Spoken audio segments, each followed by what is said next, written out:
नमस्कार साथियों, स्वागत है आपका दृष्टि आईएएस की इस नई वीडियो में। जैसा कि आप लोग जानते हैं, जल्द ही आपकी यूपीएससी प्रीलिम्स परीक्षा होने वाली है और इस प्रीलिम्स परीक्षा की तैयारी आप सही तरीके से कर सकें, अपनी तैयारी का सही तरह से मूल्यांकन कर सकें, इसी को ध्यान में रखते हुए हमने आपके लिए एक सीरीज की शुरुआत की है जिसका नाम है target UPSC prelims 2024 current affairs MCQs practice series. इस सीरीज के माध्यम से हम अलग अलग खंडों के अंतर्गत कुछ प्रश्नों को आपके सामने लेकर के आते हैं ताकि इन प्रश्नों के आधार पर आप अपनी तैयारी का सही मूल्यांकन कर सकें और जहां भी तैयारी में सुधार की आवश्यकता है वहां सुधार कर सके। आज हम जिस खंड पर बात करने वाले हैं वो ज्योग्राफी से जुड़ा हुआ है, यानी भूगोल का खंड है और इसके कुछ प्रश्नों पर हम बात करेंगे। तो चलिए प्रश्नों से ही शुरुआत करते हैं। आज का हमारा पहला प्रश्न है, गल्फ स्ट्रीम अटलांटिक महासागर में एक ध्रुवाभिमुख यानी ध्रुव की तरफ अभिमुख प्रवाहित धारा है। इस संबंध में निम्नलिखित में से कौन सा कथन सही नहीं है? आपको यह बताना है कि इनमें से कौन सा कथन सही नहीं है। आपका पहला कथन है, यह उत्तरी प्रशांत महासागर की कुरोशियो धारा के समान है। दूसरा कथन है, यह गर्म उष्णकटिबंधीय जल को ध्रुवीय क्षेत्रों की ओर ले जाती है। तीसरा कथन है, यूएसए के पूर्वी तट के पास के मौसम के लिए यह धारा एक मुख्य कारक है। चौथा कथन है, गल्फ स्ट्रीम का उष्ण जल पश्चिमी प्रशांत महासागरीय तट की प्रवाल भित्तियों को बनाए रखता है। चलिए इसका उत्तर जानने का प्रयास करेंगे। इसके विश्लेषण के आधार पर, इसकी व्याख्या के आधार पर आप यहाँ गल्फ स्ट्रीम का एक पूरी धारा देख सकते हैं, किस प्रकार से यह धारा विषुवत रेखा से उत्तर की तरफ यानी आप कह सकते हैं कि ध्रुवों की तरफ बहती है और एक गर्म जल की धारा है। गल्फ स्ट्रीम इसे खाड़ी की धारा भी कहते हैं। हैट्रस अंतरीप, हैट्रस अंतरीप इस ये वाला हिस्सा है। हैट्रस अंतरीप अमेरिका में स्थित है। हैट्रस अंतरीप से आगे ग्रांड बैंक तक फ्लोरिडा धारा, यानी यहां पर इसको फ्लोरिडा धारा के नाम से जानते हैं। आप ये देख सकते हैं, ये हिस्सा फ्लोरिडा का है, अमेरिका का।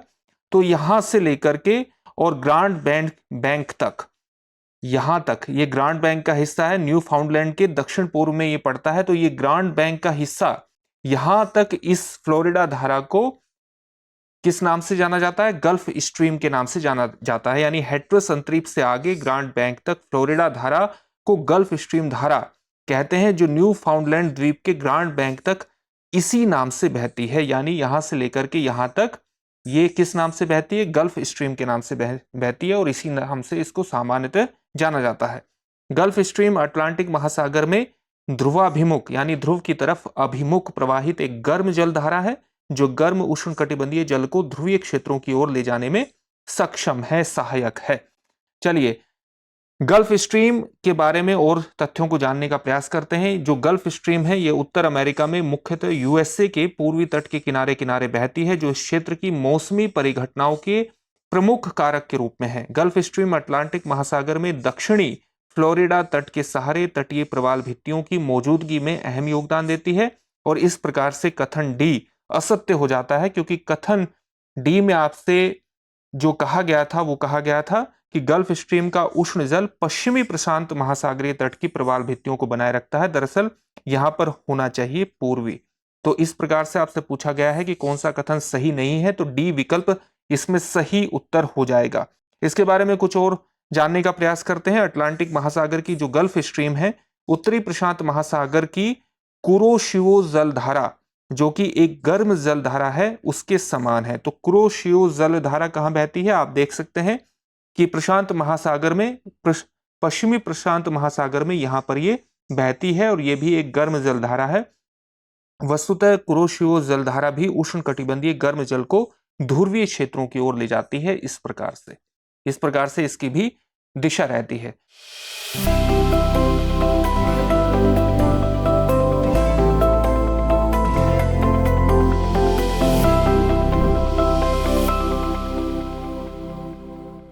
तो चलिए आज का अगला प्रश्न देखते हैं। आज का अगला प्रश्न है, मेरियाना खाई महासागर का सर्वाधिक गहरा भाग है। इसके विषय में निम्नलिखित कथनों में कौन सा कथन सही नहीं है? यानी जो मेरियाना है, मेरियाना ट्रेंच आपने सुना होगा, तो मेरियाना खाई महासागर का सर्वाधिक गहरा भाग है। इसके विषय में निम्नलिखित कथनों में से आपको बताना है कि कौन सा सही नहीं है। आपका पहला कथन है, वह पश्चिमी प्रशांत महासागर में मेरियाना द्वीप के पश्चिम में अवस्थित है। दूसरा कथन है, इस खाई की गहराई पहली बार 1875 में चैलेंजर अभियान के दौरान मापी गई। तीसरा कथन है, यह खाई लगभग 2550 किलोमीटर लंबी है। इसकी औसत चौड़ाई केवल 69 किलोमीटर है। चौथा कथन है खाई की तली में उसके ऊपर का जल स्तंभ समुद्र तल पर मानक वायुमंडलीय दाब के 1000 गुना से अधिक दाब डालता है। चलिए इसकी व्याख्या के आधार पर इसके उत्तर को जानने का प्रयास करते हैं। आप देख सकते हैं कि किस प्रकार से जापान के नीचे यहाँ एक गुआम जगह पड़ती है। अमेरिका का सामान्य तौर से इस पर अधिकार है और इसी के बराबर में ये मरियाना ट्रेंच का एरिया है। और इसके बारे में कुछ सामान्य तथ्यों को जानेंगे। सामान्य तथ्य क्या है कि मेरियाना गर्त यानी ट्रेंच पश्चिमी प्रशांत महासागर में मेरियाना द्वीप के पूर्व में अवस्थित, यानी यहाँ पर जो मेरियाना द्वीप है उसके पूर्व में ये स्थित है। विश्व का सबसे गहरा गर्त यानी खाई है। इस अर्धचंद्राकार गर्त की गहराई लगभग 11,022 मीटर है। इस गर्त की गहराई पहली बार सन 1875 में चैलेंजर अभियान के दौरान मापी गई थी, जिसमें वजनदार रस्सी का प्रयोग किया गया था। इस गर्त की लंबाई लगभग 2550 किलोमीटर। आप देख सकते हैं कि कितनी इसकी लंबाई है, 2550 किलोमीटर इसकी लंबाई है और उसकी जो औसत चौड़ाई है वो 69 किलोमीटर है। इस खाई के तल पर इसके ऊपर का जल स्तंभ यानी वाटर कॉलम समुद्र तल पर मानक वायुमंडलीय दाब के 1000 गुना से अधिक दाब डालता है। फलतः जल का घनत्व बढ़ जाता है। तो सामान्य तौर से इसका उत्तर क्या हो जाएगा? इसका उत्तर हो जाएगा ए ऑप्शन, यानी वह पश्चिम जो कथन सही नहीं है वो है वह पश्चिमी प्रशांत महासागर में मेरियाना द्वीप के पश्चिम में अवस्थित है। दरअसल ये मेरियाना द्वीप के पूर्व में अवस्थित है। तो ये कथन क्या हो जाएगा? गलत। इसलिए सही उत्तर यही है। चलिए आज का अगला प्रश्न देखते हैं। आज का अगला प्रश्न है ला नीना एल नीनो से कैसे भिन्न है? आपके जो कथन दिए गए हैं यहाँ उसके आधार पर आपको बताना है कि ये दोनों किस प्रकार से भिन्न है।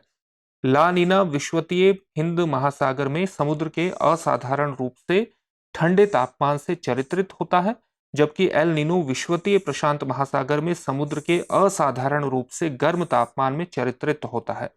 आपका दूसरा कथन है एल नीनो का भारत के दक्षिण पश्चिम मानसून पर प्रतिकूल प्रभाव पड़ता है, किंतु ला नीना का मानसूनी जलवायु पर कोई प्रभाव नहीं पड़ता। उपर्युक्त में से कौन सा या से कथन सही है या है?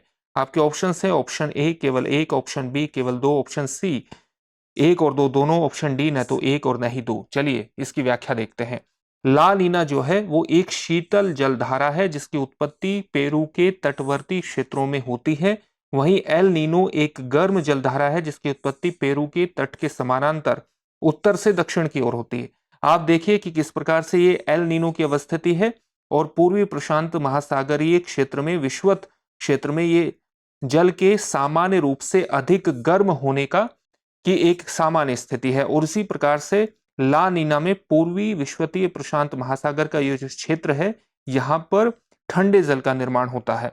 तो इस प्रकार से ठंडे जल का निर्माण होने से हवाओं की दिशाओं के पैटर्न में परिवर्तन होता है।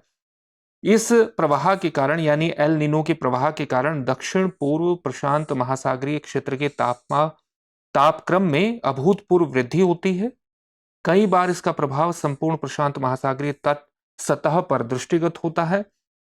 ला नीना का प्रभाव क्षेत्र एल नीनो की तरह प्रशांत महासागर क्षेत्र विशेष रूप से पेरू का तटीय क्षेत्र होता है। यह कभी भी हिंद महासागरीय क्षेत्र में प्रवेश नहीं करती, किंतु इन दोनों का प्रभाव वैश्विक होता है। अतः कथन एक गलत हो जाएगा। जिस वर्ष ला नीना जलधारा की गहनता होती है उस वर्ष भारतीय मानसून ज्यादा तीव्र होता है। वहीं एल नीनो भारतीय मानसून को नकारात्मक रूप से प्रभावित करती है और उस प्रकार से कथन दो गलत हो जाता है। तो उत्तर क्या हो जाएगा? उत्तर डी, यानी दोनों में से कोई भी कथन सही नहीं है, न तो एक और न ही दो। डी इसका उत्तर हो जाएगा। चलिए अगला प्रश्न देखते हैं। अगला प्रश्न है निम्नलिखित कारकों पर विचार कीजिए। पहला कारक है पृथ्वी का घूर्णन, दूसरा वायुदाब और हवा, तीसरा महासागरीय जल का घनत्व, चौथा पृथ्वी का परिक्रमण। उपर्युक्त में से कौन से कारक महासागरीय धाराओं को प्रभावित करते हैं? आपके ऑप्शंस हैं ऑप्शन ए केवल एक और दो, ऑप्शन बी एक दो और तीन, ऑप्शन सी एक और चार केवल एक और चार, ऑप्शन डी दो तीन और चार। चलिए इसकी भी व्याख्या देखते हैं। महासागरीय धाराओं की उत्पत्ति तथा गति को प्रभावित करने वाले कारक क्या हैं? जो पृथ्वी से जुड़े हैं वे कारक हैं पृथ्वी का घूर्णन, जिसको कभी कभी आवर्तन भी कहते हैं, और विक्षेपक बल। विक्षेपक बल का मतलब क्या है? कॉरियोलिस बल। कॉरियोलिस बल वस्तुतः पृथ्वी के घूर्णन के कारण ही विषुवत रेखा के पास उत्पन्न होने वाला बल है जो दक्षिण पश्चिम मानसून को दाईं तरफ मोड़ देता है।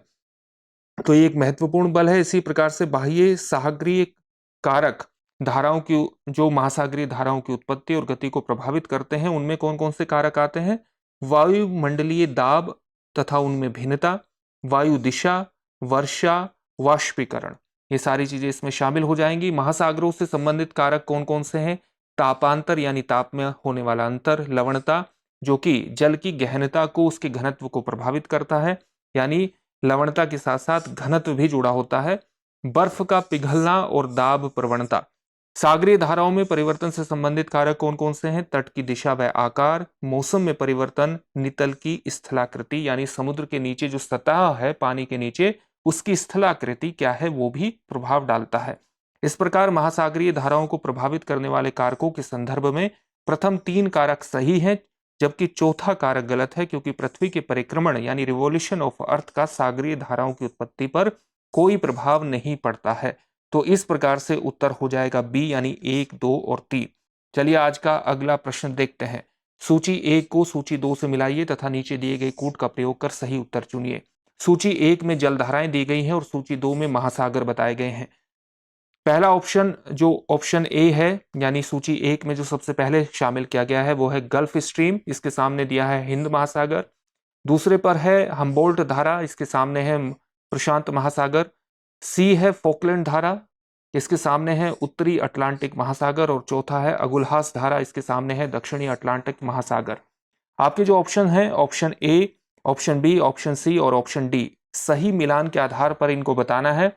तो सही मिलान आप बता सकेंगे अगर इन सभी धाराओं के बारे में आप जानते हो। तो चलिए इनके बारे में जानने का प्रयास करते हैं। प्रशांत महासागर से जुड़ी है हम्बोल्ट धारा, उत्तरी अटलांटिक महासागर से जुड़ी है गल्फ स्ट्रीम धारा जो कि एक गर्म जल धारा है, जबकि हम्बोल्ट धारा एक ठंडी जल धारा है। दक्षिणी अटलांटिक महासागर से जुड़ी है फोकलैंड धारा जो कि एक ठंडी जल धारा है, और इसी प्रकार से हिंद महासागर से जुड़ी है अगुलहास धारा जो कि एक गर्म जल धारा है। इनकी अवस्थिति को मैप के माध्यम से देखने का प्रयास करते हैं। आपसे फोकलैंड करंट के बारे में पूछा गया है, तो दक्षिणी अमेरिका में पूर्वी तट पर ये यहाँ बहता है और एक ठंडी जलधारा है। उसी प्रकार से दक्षिणी अमेरिका के पश्चिमी तट पर हम्बोल्ट धारा, जिसको हम पेरू धारा के नाम से भी जानते हैं, वो बहती है और ये भी विषुवत रेखा की तरफ बहती है, एक ठंडी जलधारा है। इसी तरह से आपसे पूछा गया है आगुलहास धारा जो कि विषुवत वृत्त से पूर्वी अफ्रीकी तट पर बहती है, ये एक गर्म जलधारा है। और इसी प्रकार से गल्फ स्ट्रीम उत्तरी अटलांटिक महासागर में विषुवत वृत्त से ऊपर की ओर ध्रुवों की ओर बहती है और ये भी एक गर्म जलधारा है। तो यहाँ पर चारों धाराओं के बारे में आपको बता दिया गया है। इस प्रकार से आपका जो विकल्प बी होगा वो विकल्प बी इसका सही उत्तर हो जाएगा। चलिए आज का अगला प्रश्न देखते हैं। आज का अगला प्रश्न है संयुक्त राष्ट्र समुद्री कानून अभिसमय यानी United Nations Convention on Law of the Sea द्वारा विशेष आर्थिक क्षेत्रों में स्थित तटीय राज्यों को निम्नलिखित में से कौन से विशेष अधिकार प्रदान किए गए हैं? पहला है कृत्रिम द्वीपों की स्थापना तथा उपयोग, दूसरा है समुद्री वैज्ञानिक अनुसंधान, तीसरा है समुद्री वातावरण की रक्षा तथा संरक्षण। नीचे दिए गए कूट का प्रयोग कर सही उत्तर चुनिए। ऑप्शन ए केवल 1 और 3, ऑप्शन बी केवल 1 और 2, ऑप्शन सी केवल 2 और 3, ऑप्शन डी 1, 2 और 3 यानी उपर्युक्त सभी। चलिए इसकी भी व्याख्या देखते हैं। संयुक्त राष्ट्र समुद्री कानून समझौता, जिसको हम United Nations Convention on Law of the Sea के नाम से जानते हैं, कि अनुच्छेद 56 द्वारा विशेष आर्थिक क्षेत्रों में स्थित तटीय राज्यों को निम्नलिखित विशेष अधिकार प्रदान किए गए हैं। पहला अधिकार कौन सा है? संप्रभु अधिकार। इनका उद्देश्य प्राकृतिक संसाधनों का पता लगाना और उनका दोहन करना है, उनका संरक्षण करना और उनका प्रबंधन करना भी इसका सामान्यतः उद्देश्य है, चाहे वे समुद्र तट के किनारे और समुद्र तल या उपमृदा में मौजूद हों, जीवित या गैर जीवित हों। इसके अतिरिक्त इनका उद्देश्य अन्य गतिविधियों जैसे पानी, धाराओं और हवाओं से ऊर्जा का उत्पादन आदि क्षेत्रों में आर्थिक दोहन और अन्वेषण करना भी है। आगे बढ़ते हैं। इस समझौते के जो प्रासंगिक प्रावधानों में प्रदत्त विशेषाधिकार हैं वो इनसे संबंधित है। किनसे संबंधित है? कृत्रिम द्वीपों, अधिष्ठानों और संरचनाओं की स्थापना और उपयोग से, समुद्री वैज्ञानिक अनुसंधान से और समुद्री वातावरण की सुरक्षा और संरक्षण से। इस प्रकार से इसमें जो विकल्प डी है यानी 1, 2 और 3 सही उत्तर इसका हो जाएगा। चलिए आज का अगला प्रश्न देखते हैं। अगला प्रश्न है निम्नलिखित में से कौन सी विश्ववीय वनों की अद्वितीय विशेषता है यानी या विशेषताएं हैं? पहला है ऊंचे घने वृक्षों की विद्यमानता जिनके कीट निरंतर वितान बनाते हों। दूसरा है बहुत सी जातियों का सहअस्तित्व हो। तीसरा है अधिपादपों की असंख्य किस्मों की विद्यमानता हो। नीचे दिए गए कोड का प्रयोग कर सही उत्तर चुनिए। ऑप्शन ए केवल एक, ऑप्शन बी केवल दो और तीन, ऑप्शन सी केवल एक और तीन, ऑप्शन डी एक, दो और तीन। चलिए व्याख्या के आधार पर इसके उत्तर को जानने का प्रयास करते हैं। विश्वतीय वनों में लंबवत स्तरीकरण पाया जाता है, यानी नीचे से ऊपर की ओर स्तरीकरण पाया जाता है, लेयर्स पाई जाती हैं। भूमि तल से सबसे ऊपरी वन वितान यानी फॉरेस्ट कैनोपी तक विभिन्न स्तरों पर 5 स्तर पाए जाते हैं, यानी ऊपर के स्तर पर जब हम बढ़ते हैं तो इस पर विभिन्न जो वृक्षों की ऊंचाई है, विभिन्न वनों की जो ऊंचाई है, उसके 5 स्तर पाए जाते हैं। इस प्रकार से कथन एक सही हो जाता है। विश्वतीय वनों में जैव विविधता चरम स्तर पर पाई जाती है। अधिपादपों की उपस्थिति इन वनों की प्रमुख विशेषता है। ये पादप धरातल के बजाय किसी अन्य पादप के तने अथवा शाखाओं पर उगते हैं। ये वायु से नमी प्राप्त करते और प्रकाश संश्लेषण द्वारा स्वयं भोजन बनाते हैं, और इस प्रकार से कथन 3 भी सही हो जाता है। विश्वतीय वनों में प्राणी जातियों की असंख्य प्रजातियां पाई जाती हैं। यहाँ पर वनस्पतियों में वर्ष भर यानी पूरे साल वृद्धि होती रहती है, अतः आहार की उपलब्धता व आपूर्ति साल भर बनी रहती है। परिणाम स्वरूप प्राणियों को प्रवसन नहीं करना पड़ता, यानी दूसरे स्थान पर नहीं जाना पड़ता। इस प्रकार से कथन 2 सही हो जाता है। इन वनों में महोगनी, रोजवुड, आबनूस, रबड़, सिनकोना, ताड़ तथा नारियल के वृक्ष प्रचुर मात्रा में पाए जाते हैं। इस प्रकार से विकल्प डी एक सही उत्तर हो जाएगा, यानी 1, 2 और 3। चलिए आज का अगला प्रश्न देखते हैं। अगला प्रश्न है, निम्नलिखित कथनों पर विचार कीजिए। आपका पहला कथन है, उष्णकटिबंधीय पर्णपाती वन मानसूनी वन होते हैं जो भारत, उत्तरी ऑस्ट्रेलिया और मध्य अमेरिका के बड़े हिस्सों में पाए जाते हैं। दूसरा कथन है, गोल्डन लंगूर शीतोष्ण सदाबहार वन में प्रमुखता से पाए जाते हैं। तीसरा कथन है, शीतोष्ण सदाबहार वन सामान्यतः महाद्वीपों के पूर्वी किनारों पर पाए जाते हैं। उपर्युक्त कथनों में से कौन सा या से सही है या है? आपके ऑप्शन है, ऑप्शन ए केवल एक, ऑप्शन बी केवल 2 और 3, ऑप्शन सी केवल 1 और 3, ऑप्शन डी 1, 2 और 3। चलिए इसकी व्याख्या देखते हैं। व्याख्या क्या है कि उष्ण कटिबंधीय पर्णपाती वन मॉनसून वन कहलाते हैं, मॉनसूनी वन होते हैं जो भारत, उत्तरी ऑस्ट्रेलिया और मध्य अमेरिका के बड़े हिस्सों में पाए जाते हैं। जो सुनहरा लंगूर है वो उष्ण कटिबंधीय पर्णपाती वनों में पाया जाता है, और यहाँ पर जो ऑप्शन दिया गया है वो दिया गया है शीतोष्ण सदाबहार वन में प्रमुखता से पाए जाते हैं। इस प्रकार से कथन 2 गलत हो जाता है।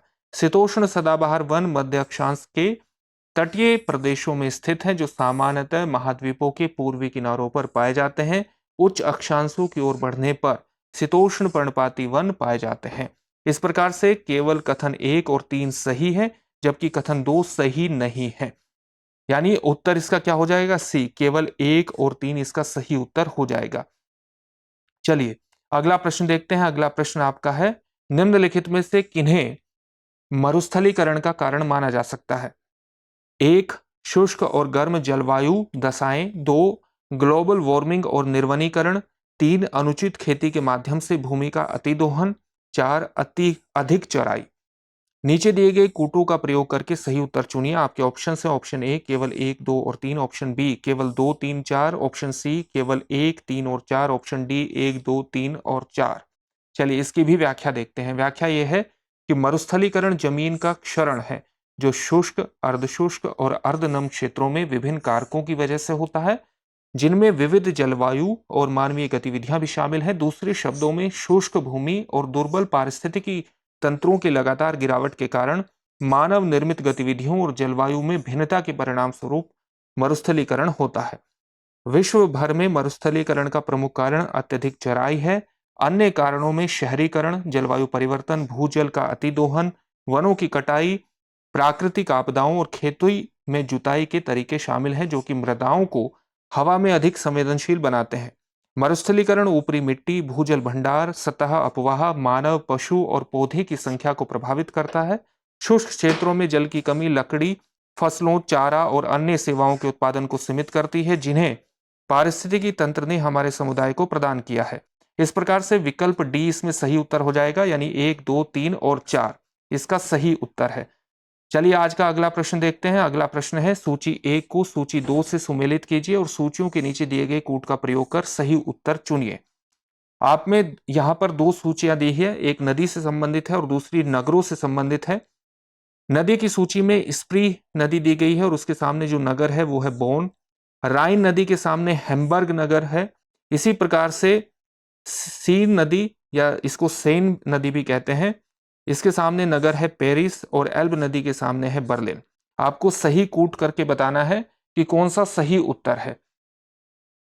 स्प्री नदी जो है वो जर्मनी से बहती है। राइन नदी जो है वो Switzerland, Germany, Austria, France, Netherland और लिechtenstein से बहती है। और उसी प्रकार से साइन जो सीन नदी है वो फ्रांस से बहती है। एल्ब नदी जर्मनी और चेक गणराज्य से बहती है। और इस प्रकार से इसमें विकल्प बी सही उत्तर हो जाएगा, यानी जो स्प्री नदी है वो बर्लिन से जुड़ जाएगी। इसी प्रकार से जो राइन नदी है वो बोन के बराबर से बहती है। इसी तरह से सीन जो नदी है वो पेरिस से बहती है और जो एल्ब नदी है वो हैम्बर्ग से बहती है। आज का अभ्यास प्रश्न देखते हैं। आज का अभ्यास प्रश्न है, निम्नलिखित युग्मों पर विचार कीजिए। यहाँ पर कुछ सागर दिए गए हैं और सागर से लगे हुए देश को आपको सही तरीके से सुमेलित करना है। पहला सागर कौन सा है? एड्रिएटिक सागर, उसके सामने है अल्बानिया देश। दूसरा है काला सागर, इसके सामने है क्रोएशिया देश। कैस्पियन सागर के सामने कजाकिस्तान है। भूमध्य सागर के सामने मोरक्को है और लाल सागर के सामने है सीरिया। उपरोक्त में से कौन से युग्म सुमेलित है? आपके ऑप्शंस हैं, ऑप्शन ए केवल 1, 2 और 4, ऑप्शन बी केवल 1, 3 और 4, ऑप्शन सी केवल 2 और 4, केवल 2 और 5, ऑप्शन डी 1, 2, 3, 4 और 5। इस प्रश्न का उत्तर आप हमें कमेंट बॉक्स में कमेंट करके जरूर दीजिए। फिर से एक नए सेशन में आपसे मुलाकात होगी। धन्यवाद। डियर व्यूअर्स, अपने एग्जाम की तैयारी को और बेहतर करने के लिए हमारे चैनल को लाइक, शेयर और सब्सक्राइब करना न भूलें।